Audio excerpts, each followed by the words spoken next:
Welcome, and thank you for attending this week's live Thursdays at noon community event. This week, we talk about the employment crisis. But first, and most importantly, we acknowledge that we are on the traditional territory of the Anishinaabe peoples in the Williams and Huron-Robinson Treaties areas. We recognize the long history of First Nation and Métis peoples on this land and show respect to them today. We acknowledge our neighbors, the Wata Mohawks and the First Nations of Moose Deer Point, Shawanaga, Wasauksing, Magnetawan, Henvey Inlet, Nipissing, and Doquis. We are dedicating much of our efforts this month to trying to understand the disconnect between job seekers and businesses. We're calling the initiative Labor Pains. Why are restaurants unable to open their dining rooms, libraries limiting services, and hospitals struggling to stay staffed? From municipalities to companies relying on skilled tradespeople, vital jobs are going unfilled. We're hearing various theories. COVID is a ready culprit. It has some potential workers afraid to work, some pursuing different dreams, and some questioning their work-life balance. Some blame the Canada Emergency Response Benefit, which largely ended in October. It's an easy target, but we learned the job vacancy rate was already significant before February of 2020. Others will point to Canada's social safety net, which is designed to keep people who need support living well below the poverty line.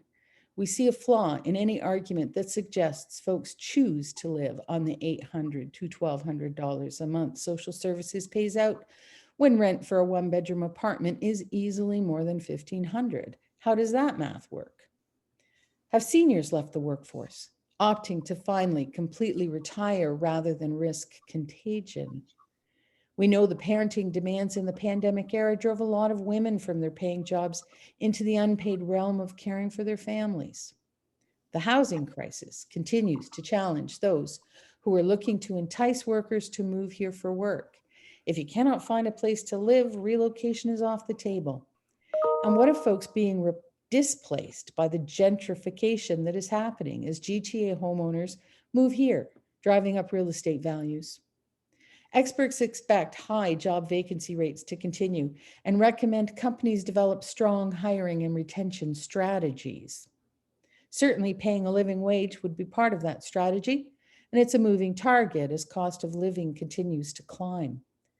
But many local businesses are seasonal and struggle to make ends meet just paying minimum wage. One of the questions we asked employers in our 30 Jobs in 30 Days feature is what perks they're offering, such as flexible hours, remote work, opportunity for advancement, job security, work that aligns with ethical values, and a positive work culture. We will welcome your questions as we talk today with Wade Matthews, the Muskoka Employment Partnership Project Coordinator for the District of Muskoka, Lisa Cooke, Team Leader of Employment Services at YMCA Simcoe Muskoka in Parry Sound, and Luke Preston, Site Coordinator for the Sundridge Office of Employment North. Wade, would you like to start us off today? Certainly, Pamela, and thank you for the invitation to speak at this community forum today about this topic, which, as I noticed yesterday, is getting a lot of press right now. They're calling it the Great Resignation, indeed. There was a TVO episode about this 2 nights ago about whether there is a Great Resignation happening in Canada. And this follows on basically from what's happened in the US, where 4.2 million, or 3% of their workforce, quit their job in August, which is an extraordinary number. So not fired, but quit. So there's obviously a shift in the labour market in terms of what people are prepared to accept and what they're not prepared to accept in current circumstances. And so this is what they're calling the Great Resignation. If we look at Muskoka, however, I think that a lot of the problems that employers are having finding employees actually date back, as you said, well before COVID. Certainly, that has been an ongoing issue in Muskoka. So it's hard to line that up with the Great Resignation. And I sometimes wonder who has the luxury of simply quitting their jobs. None of my friends do. I don't think anybody on this call does either. So it's very difficult to match it up because we don't have up-to-date evidence about or data that supports this idea of a great resignation in terms of what's happening in Ontario. But to give some context, certainly anecdotally, as you've pointed out, the tourism sector has had a lot of trouble finding enough employees over the summer when we may have expected them to be able to find employees as public health restrictions lifted and people were looking to get back into the workforce. We've had a lot of trouble in the healthcare industry in Muskoka too, finding personal support workers, dietary aides. This has been ongoing through most of COVID, of course, but there were also issues in relation to those occupations before COVID too. So once again, we can't just simply limit it to COVID. And of course, as the skilled trades, as you probably are aware, the Muskoka Builders Association currently has a recruitment campaign to attract skilled labour into Muskoka. To some extent, they're a little bit different from the other two industries that we spoke about because they saw an increase in business during COVID, which perhaps wasn't the case in other sectors. And so the construction industry, obviously, in Muskoka is booming, and they're finding that they don't have enough labour, that they now need to attract labour. So that's kind of the context. It's very difficult to pin it down. And I think that you are right when you said, like, we cannot just simply blame COVID for this. And I don't think we can blame, at least in my opinion, the social welfare safety net either, because as you pointed out, it doesn't provide probably enough to live. The difference between CERB and what someone would receive on social assistance under normal circumstances was quite substantial. So there is going to be ongoing discussions about that, I'm sure, over the next couple of years. We saw the provincial government announce just the other day that they were going to raise the minimum wage as of, I think it's January the 1st, 2022. That was a decision that they when they first came into power, they decided not to raise their minimum wage, and now they are deciding to raise the minimum wage. So I think there's generally across the board a coming realization that our labour market wasn't working for everyone in all kinds of different ways, whether it be in terms of income, whether it be in terms of conditions, whether it be in terms of does that occupation or does that job come with benefits. I think there's a whole range of things that people perhaps are no longer prepared to accept. And this is only an opinion. I don't have any data or surveys to back this up.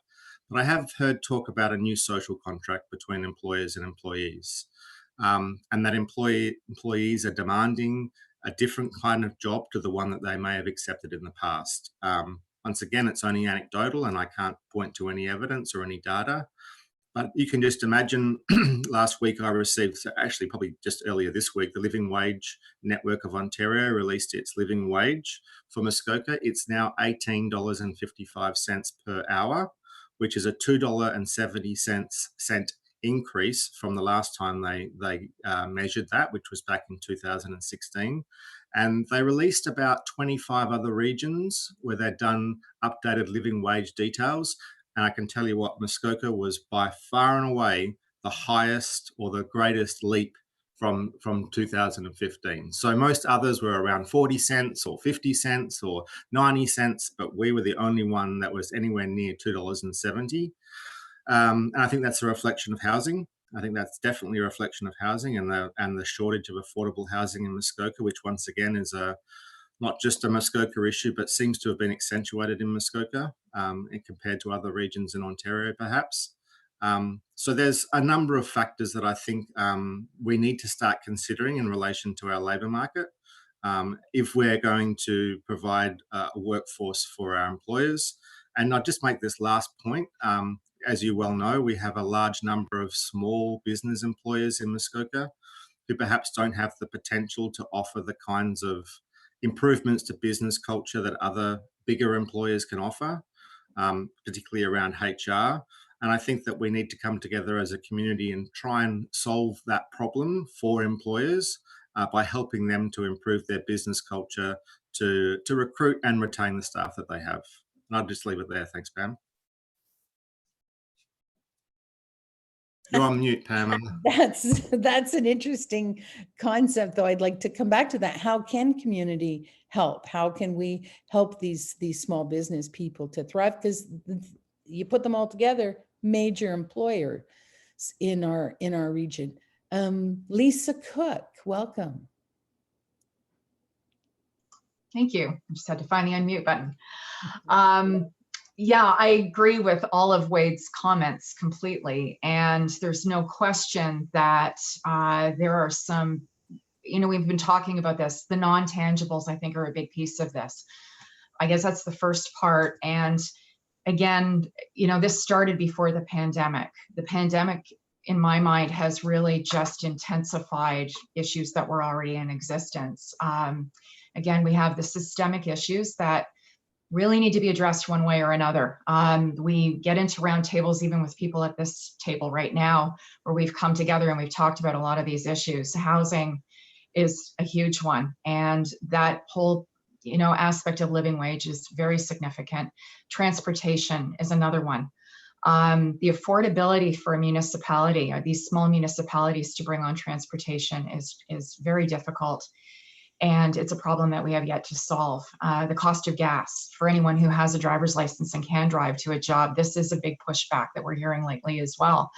I certainly experienced that this week. I had a couple of longer distance trips and I couldn't believe what it took to fill my tank. So that's another big one. And if you're receiving an hourly wage and there are no benefits, and you just, even it costs you, an hour of your job just to get to, or an hour of work just to pay for your gas, that's significant. So that's a big barrier in itself. Wade talked about skills training. This is a big one. I think we do have to find a solution for that one, because we have a generation that is not embracing the idea of going into the trades, and this gap is getting larger all the time. I can tell you right now at our center, I have a dozen, without exaggeration, a dozen employers in need of DZ drivers right now. This is a huge crisis in itself. DZ driver training, that's a great opportunity. It's a career. It's one of those aspects that we're trying to help local employers to promote. Just to be able to move the dial on that and attract people to be able to come in and do that type of training and to embark on a career with that. That's one example out of many. So I think there's a need to be able to take a step back with youth as well, which has also been a challenge for us, is connecting with youth who are interested or showing us where they want to go. What does that future look like? And there seems to be something of a limbo that's happening in our communities right now. I'd really love to hear from Luke and Donna on this as well, but we're finding in West Parry Sound, there's a real limbo right now of youth who just are lost and not sure where to go. Mental health is huge. We need more support for mental health issues. That is something that was re-triggered, I would say, with the pandemic and became more intensified. We're seeing a lot more anxiety. We're doing more referrals than ever to mental health support for all of our clients, but especially for youth right now. So I'm putting a few problems out there right now, but these are things that we really need to be looking at. And employers, I think one of the things that I would really encourage employers to take a closer look at is investing in the people you have. So for example, we've seen some smart employers in the area who have great laborers and are investing in moving them into DZ driving as a great example. And we have programs as does Employment North. Canada Ontario Job Grant as an example, where employers can receive subsidy to help their employees move into that type of training, and that can really help to close that gap somewhat. And as we get into the winter months, I'm strongly encouraging employers to take a look at that when things are slowing down and to provide their employees with those opportunities. And that will lead to more loyalty as well. So employees who feel like they have more to gain and more involvement in their business and the opportunity to grow in an organization, even if it's a small business, are more likely to stick around. Thank you, Lisa. The phrase perfect storm keeps coming into my head here. There are so many factors. Okay, so Luke, welcome. Hi, Pamela. Hi. I just want to introduce Donna Sador. We have here our Executive Director of Employment North. We are also an Employment Ontario service provider. We have an office in Sundridge, which I'm out of, and then an office in Gravenhurst as well, too. So just going to speak a little bit about current labor and economic conditions in the Almaguin Highlands, and then a couple of solutions that we're working on to sort of bridge the gap. So it's obvious that the pandemic has had a large impact on our economy and the local labor market. However, there is a high number of job seekers in demand in our area. Employers are willing to work with and to educate and train people, and there's an opportunity to make a living wage and stay in our great and beautiful area. It's always challenging and hard to find work at times, but there are more opportunities locally to work than there has been in a long time. And there's a lot more part-time and full-time as opposed to seasonal nowadays. Sectors such as manufacturing have continued throughout the year, so there's no layoffs in the shoulder season in winter months. Swift canoe and kayak and Swift canoe and kayak and loft house, two employers in the area, are expanding operations. And then there's some manufacturers that have just continued. Like I said, throughout the year, they haven't had any layoffs.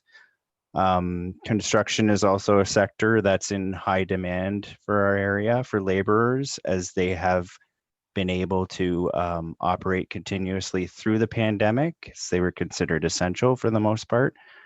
And there are lots of new businesses in the area, with lots of people leaving the city, out migration from the city, for a quality of life in rural Northern Ontario. We're also seeing, as everybody else, there's lots of baby boomers retiring, and that existing labor force is leaving a lot open opportunities for job seekers and youth to fill these gaps. So there's lots of upskilling and learning and training opportunities available to further develop the workforce, and many of our programs assist with this. We're seeing lots of healthcare opportunities, PSWs and RN positions available, as there's a high need in senior homes and hospitals. And the largest hit industry for our area is the tourism and hospitality. But there are grants and funding available to assist with recovering financially. And with current limitations to capacity lifting, it's helpful to those businesses. Lisa had talked about skilled trades, and that's something that we are pushing as well too. And we have a virtual reality career exploration tool, which allows a job seeker to experience and explore various trades and get hands-on exposure in a 3D environment. Currently, there's 16 simulations, such as heavy equipment technician, CNC operator, welding, and HVAC technician, just to name a few, with another 10 slated to be released in January. So it's a really cool thing that youth are interested in, but not only youth, just anybody who really wants to get a hands-on feel. It's developed with industry experts, so it's as close as possible to the career itself. So we see that as being a good way to educate people on the skilled trades, and also encourage them to, try it out. It's something that you may be interested in. So it's a virtual 3D thing. They go to your office and plug in? Yeah, it's a headset that we have. I don't know if people are familiar with Oculus, but it's just a headset with some controls, and they go in and they can move around. They're immersed in the environment, so you can look around. There's a skid steer going, another guy working on something else, and you're just doing the duties of like a CNC operator, like at Loft House, and doing exactly what you would be doing during the day. And we have had our employers come in to try out the simulation, and they vetted it, and it's very bang on to what you would be experiencing in that trade. So it's really, really cool. And we're doing virtual job fairs. I know a lot of other service providers are doing that as well and getting into that. And that's great because it's a captive audience.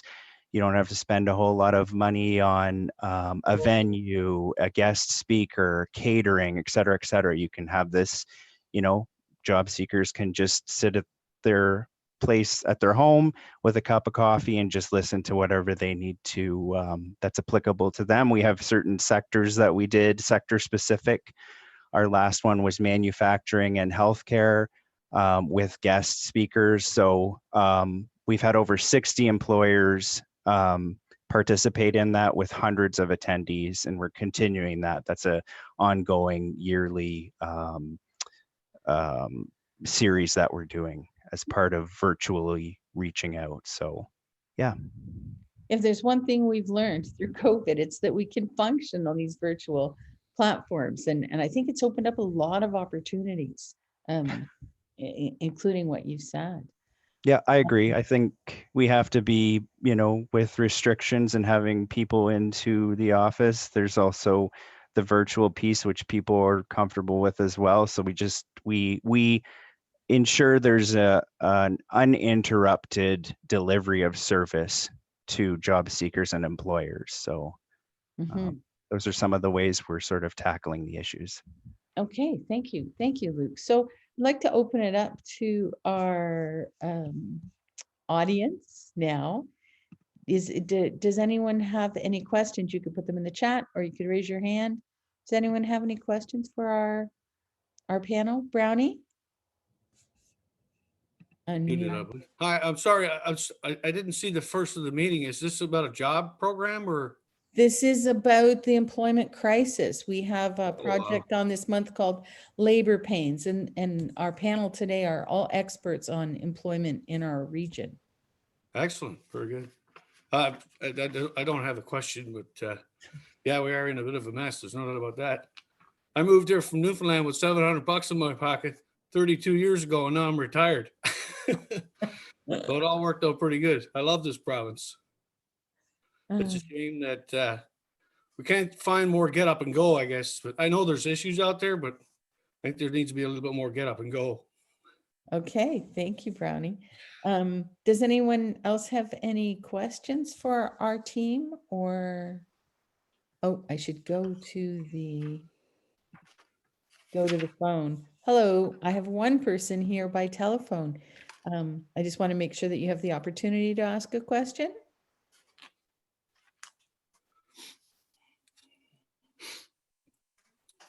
Okay. I see that Chris Mcconnell has his hand up. Chris? Yes, hello, how are you doing? Well, thank you for joining us. So my name's Chris Mcconnell. I'm actually the Vice President of the North Simcoe Muskoka District Labor Council. And I guess when I kind of look at some of the things that are going on here,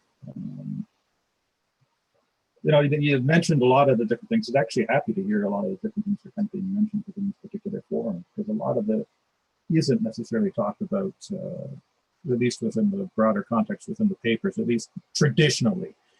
I think a lot of people that work in the lower earning sectors aren't made to feel like they're meaningful contributors to our community or meaningful players. A lot of time we leave them feeling as takers almost, right? You're lucky to be here. You're lucky to get what you get. And that has been the nature of the commentary for so long. They're not seen as the creators of wealth. They're not seen as a dynamic and creative class, even though by definition it is the workers who do the work, it is the workers who create the wealth, it is the workers who do the things that we have in our community. They're the very foundation of everything we do. And we saw that quite clearly, of course, with the pandemic. Where it was the minimum wage worker who was going out and working, the cash registers and stocking the shelves and grocery stores, as minimum wage workers, who had to face the greatest risks associated with the pandemic. We labeled them as heroes, but we don't recognize them as heroes. And what I mean, it's almost like we're pandering. We're not actually showing them, and we're not actually recognizing for the true role that they play. And I don't think it's any individual or single person's fault. It's not like it's saying business A or business B is at fault here. It's just how we have come to structure things. It's difficult for a single business to kind of change how they operate when everyone else continues to operate in a different way or in a different fashion. And so in terms of ways forward, God knows, right? how we fix things. But the general way that we treat, again, the minimum wage workforce, the service sector, is not that of creator, which they are. They're all intensely important. The person who makes your coffee in the morning, the person who makes your bagel, these are all people that allow you to go in and do the things that you do. They all play an integral part in the doctor showing up on time, you know, and in the hospital. Like, we all work together in order to do the various things that we do. And I think they need to be recognized for all those things. I think people, if they had greater pride in the work that they do, may stay right in the work that they are in. People used to be able to make a living, right? Working in a grocery store. We can't, it's not even close anymore. And that's a problem. These jobs matter, and they shouldn't be treated as somehow secondary. And we do. It may not be with intent, but the outcome is, right, that we do treat them as second class. They can't afford to take a vacation. They can't afford, they can't even afford housing anymore in this community, which is something everybody realizes. But it's about dignity, even to a certain degree. And if we can't fix how we talk about things, and we keep on talking about labor as a commodity and not as people, as human beings, I don't think we can actually get to the root cause, and we're not going to be able to get to fix the actual problems that we see in front of us. Okay, valid comments, Chris. Thank you. Virginia adds to that there's an equality when you see hockey players making millions and grocery store workers unable to pay rent, and that the system needs a shift. Wade mentioned the living wage document that came out this week at $18.55 an hour. And Wade and I were talking about this yesterday. The fact is that inflation is increasing really quickly right now. Things like energy. So that 1855 is perhaps from information from 3 months ago and isn't even valid anymore. So what do we have to say about that, folks? Can our local businesses pay that? I know there was a huge outcry when they wanted to increase minimum wage to $15 an hour from our business people saying, I'll have to close my doors. So how does, and I think somebody, I said, let's talk about that, said community has to help our small business people. I think it was you, Wade. Community has to help our small business people to be able to do these things. So what were you thinking there, Wade? So yeah, just to put that in context, I did do the numbers. I'm not very good at doing numbers, but $18.55 an hour. So you work a 40-hour week and you work 52 weeks of the year. That gives you close to $40,000 a year. If that's how it works out. And I look at the 2015 census figures, and we have a large majority of people who would earn less than $40,000 in our community. So we're not talking about a small number anymore either. I think when it comes to living wage, we're talking about an increasing number of people who perhaps don't earn a living wage. That's the first point. But to get back to your point about how we help business, I think we all know small businesses are in a situation where they're asked to do 10 different things at once, and there's certainly just not the time or the energy to be able to devote to those things. So I think there's an increasing responsibility from whether it be a chambers of commerce, whether it be those people in your who have been in workforce development more generally, the employment service providers. We've heard speak of that. I know they do great work with employers, so I'm not saying that they haven't been at all. but it is part of so the community's responsibility to offer them what they need. So, for example, those mental health supports that was spoken about before, that's a key ingredient to a business culture, is if you do have those supports in place. But small business don't have the time or the money to actually do that. So the community therefore needs to step in and to provide that, so that they are at least aware, or they have a toolkit that they can draw on when they have an employee who's going through a mental health situation or issue, so that they can direct them in the right way, rather than just say, well, if you can't come to work, well, then I'm sorry, I can't keep you on. So we need to give them the options. And I just think that in a community like Muskoka, where we have so many small businesses, there is enough community organisations out there who can provide some kind of help. Mm-hmm. And I also wonder, with living wage. So if a business can't afford to pay a living wage, I'm not an economist, but I should get an economist on to talk with me about this. Would it make sense for the government to be able to top that up so that it's more attractive for someone to work and make a living wage? And maybe that is offset by other things that the government wouldn't be paying for. I don't know. We need an economist to talk about that. And that's what I'm talking about. I mean, when I say community, I'm talking about us as a society who elect governments to do certain kinds of things. And that's something that maybe we all want to have a look at. Right. Donna, did you have a comment? Oh. I'm sure it's not I think the amount of tax that people pay on their $40,000 a year is significant. And we want the government to do more, but I would really like to pay less tax. Like, when you figure that with the carbon taxes coming on the gasoline and the food costs, of course, naturally going up because of production and transportation costs and all of those things, like, there's your economist discussion, right? Like, we as workers, see, now I'm wearing a different hat.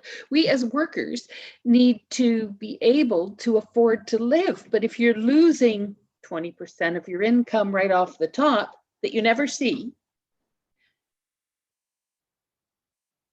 but it does go to community services, right? Like, that's some of where your tax dollars go, is to the provision of services in the community. So maybe, I don't know. I don't have all the answers, but I'm saying we're quite highly taxed in our province. Right. Both provincially and federally. And maybe it's a question too of who is paying. Who's getting the money? Like, what maybe people could afford to pay for things if they had more money every week. Right. We need to get some economists on the line. So Chris and then Brownie. Chris, you had a question?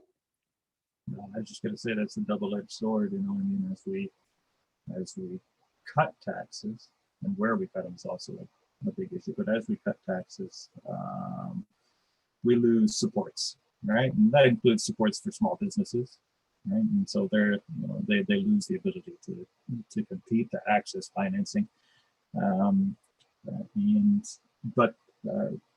So I mean, when we've been doing this for a significant period of time, I think it's a bit of it feels like taxation is significant, but it's lower now, and it's been in like 60, 70 years. It's very low. And we have some of the lowest taxes in the OECD. And so I think it's a bit of a myth that we're overtaxed, but affordability is certainly an issue.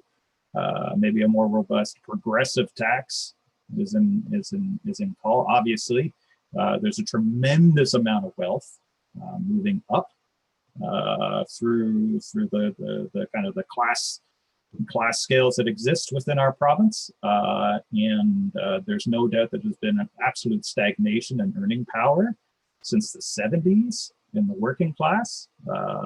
That's quite clear, and in fact, not even stagnation, a reduction in people's actual spending power. And this is kind of shocking in the sense that during this entire time period, productivity has been going up. So productivity has been going up, but the actual funds, the actual money, purchasing power of the average individual has been either stagnant or falling. Like these are policy choices. So it is clear that these are political questions, and we do need to start looking at these things. And it is a community question. What are we prepared to do?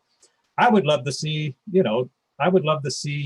all healthcare be covered provincially. I'd like to see, otherwise we can take away those differences between the big organizations and the smaller organizations. If the government handles all the healthcare costs, you're not going to have the big organizations being able to coerce people come work for them because they can offer certain types of benefits that the small player has no ability to do it.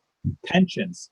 I find it amazing that we're attacking pensions when they're so important for the future of our communities. Like, we don't do anything really robust in terms of making sure that people have what they need to survive. That should be something that is provided robustly by the government.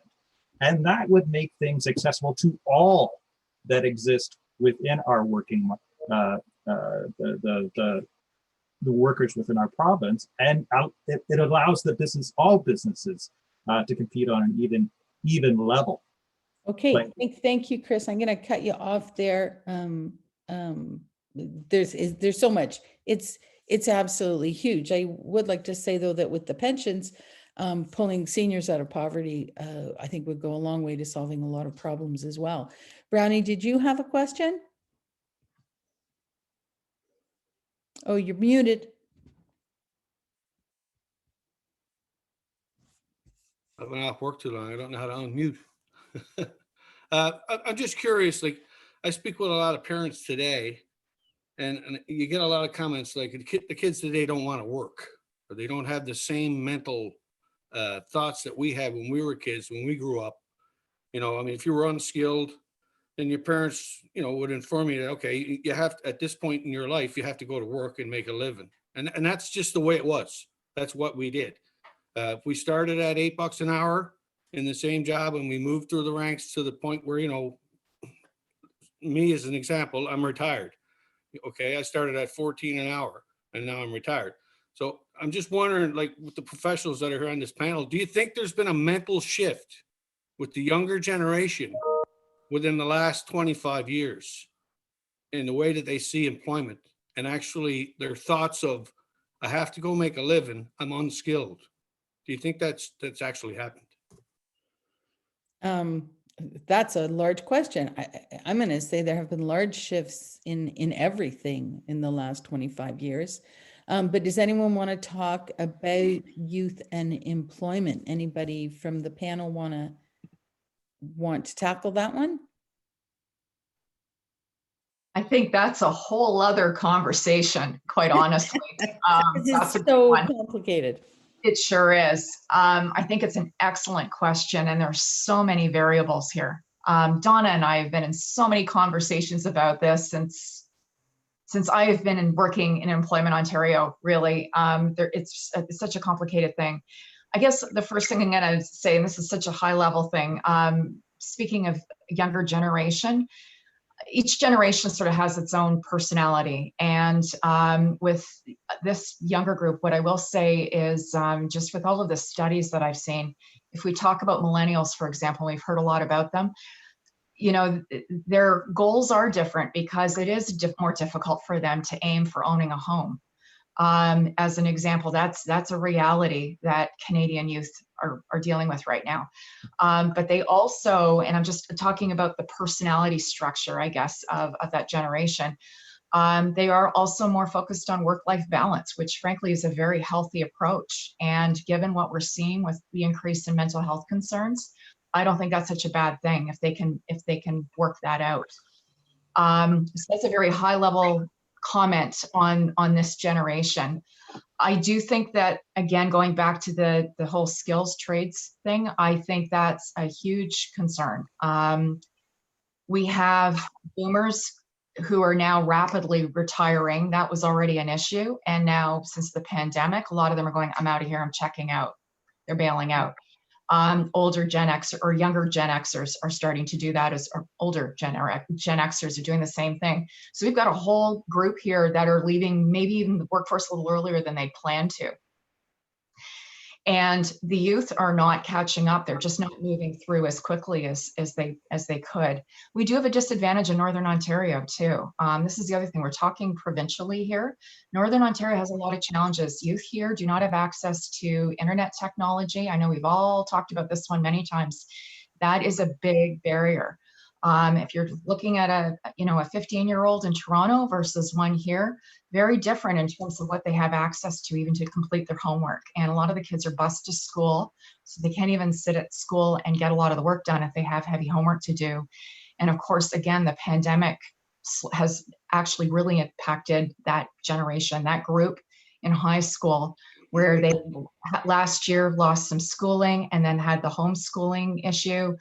I know of several senior level high school kids that had goals and now are rethinking everything because they were really interrupted this year with where they were headed, this year and last year. So those are huge pieces. So like I said, it's a whole other conversation. So I'm just sort of touching on the surface here, but yeah, there's no question that there's an issue for youth right now. We'll have to visit that in another town hall, or Lisa Cooke is our newest columnist. Perhaps she'll address it in an upcoming column. We're getting to having just 4 minutes left, and I told my guests they could each talk for 3 minutes. So I hope we can hang on just a little bit longer than normal, because before we close, I would like to hear from Stuart Morley. This is kind of close to an economist. Stuart, give us your take. Cole's notes. Thanks, Pamela. Yes, the fact that I have a degree in economics from 100 years ago should be treated with care, because so much has changed. I would like to just suggest, Pamela, that just to make the conversation more interesting, we've been talking about averages with this panel. And I think it might be interesting to talk, instead of just the average, the two extremes on this. So people have done extremely well in this environment, people who've really struggled in this environment. So for example, businesses that can't put up their prices for whatever reason are really struggling with the inflation thing. There are other businesses that have put up their prices. My haircut cost me nearly twice what I used to pay for a haircut, for example. But I'm not in a hurry to switch, that kind of thinking. Or and I think interestingly, with the dynamics we've got here, is more and more people are operating remotely, and it's not picked up in our statistics. And I think this is going to be the challenge for the tracking what's going on. So for example, more people have started a business or work from home, which are not on the radar screen because they're not on a main street. They're not in an office that we would normally think of. So, and I think it's less about geography, because more and more people can work from long distances. My wife's business, for example, she struggled to find qualified bookkeepers. So she's using people from India in certain cases, or she's got more of her staff commuting from Barrie and Orillia because they can't find accommodation. And so I think the issue is, will this continue and this get more and more extreme, or are we going to see a big shift? I see the big businesses are now buying houses and bringing in immigrants and housing them and doing their own thing, whereas folks that don't have that kind of infrastructure are just finding that they either have to downsize their business or make do with fewer people, or automate like crazy. So I think what's interesting is that we're getting, almost two completely different economies happening here. And I don't know whether the panel has any thoughts on that. Wade, any thoughts on that? I don't know how to quantify what I agree with Stuart's points. I just don't know how to quantify yet, and he made that point himself. It's we don't have the statistics to actually be able to track what is actually happening at that level. But I certainly do agree that, and we did do surveys last year of businesses in Muskoka. Some businesses did very well, and some businesses struggled. And there hasn't been one pandemic. There's been many pandemics, and it's been experienced differently. I mean, we made the point about those who can work from home. Yes, I can work from home. I think, Pamela, you can work from home. But there's a lot of people who can't work from home.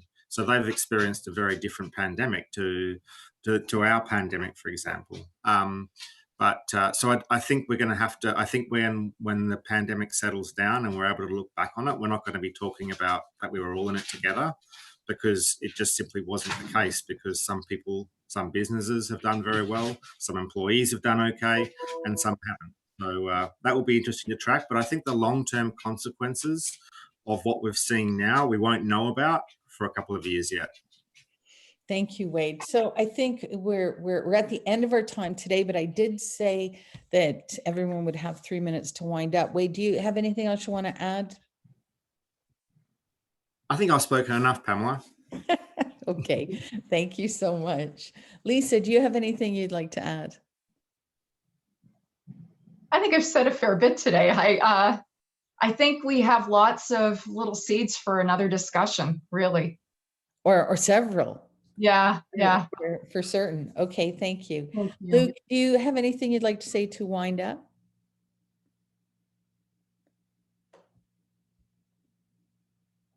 Sorry, I couldn't find the unmute button either. No, I just I think that as we're getting out of the pandemic and restrictions are lifting and things like that, that businesses are looking to get back to some sort of normalcy as our job seekers. I know there's a lot of challenges and things like that. As service providers, we can provide solutions to those challenges and just help people to continue to connect job seekers to employers. But it's just, it's hard times, but everybody is maybe in different boats, but driving the same course. So it's just being able to help each other out, remembering to be kind to people, and that we're all in this together. So I just, we try to focus on that and lending a hand to everybody, however we can to help them through this. So I love ending on the note, remember to be kind. So next Thursday at noon, it will be Remembrance Day, and we will be observing silence in respect and remembrance of our veterans. The following week, so there will be no Thursday at noon. The following week, reporter Sarah Bissonette is going to talk to folks in our arts community, our festivals, about how festivals of the arts and arts support and drive community. And then the following week, we're going to come back and talk about labor again, so we can talk about some of these things, and maybe you'll join us again. Thank you, everyone. We will see you in the future, Thursday at noon. Goodbye. thank you. Thank you.